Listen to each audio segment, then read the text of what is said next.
Hello viewers, আজকের ভিডিওতে দুইটি আপডেট শেয়ার করব। একটি সুপারস্টার দেবকে নিয়ে আর একটি মেগাস্টার শাকিব খানকে নিয়ে। প্রথমেই আমরা আসব সুপারস্টার দেবের কাছে। সুপারস্টার দেব অভিনীত অনেক আগের একটি সিনেমা ধূমকেতু নামের একটি সিনেমা মুক্তি পেতে চলেছে শীঘ্রই। শীঘ্রই মুক্তি পেতে চলেছে সুপারস্টার দেব অভিনীত ধূমকেতু সিনেমা। ধূমকেতু সিনেমাটি 14 আগস্ট মুক্তি পেতে চলেছে।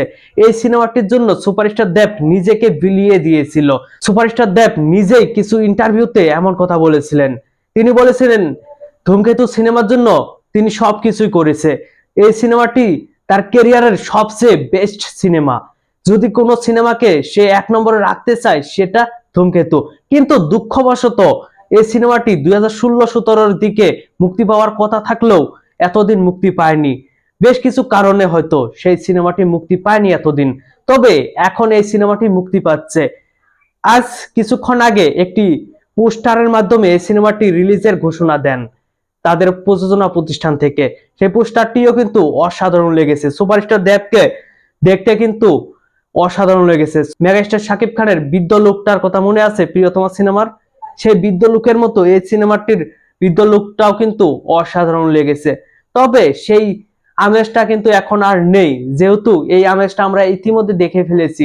মেগাস্টার শাকিব খান বৃদ্ধ লুকটা দিয়ে তুলপার করে দিয়েছিল নেট দুনিয়া। তবে সুপারস্টার দেবের এই লুকটাও কিন্তু অসাধারণ হয়েছে। যাই হোক, এবার আসা যাক মেগাস্টার শাকিব খানের কাছে।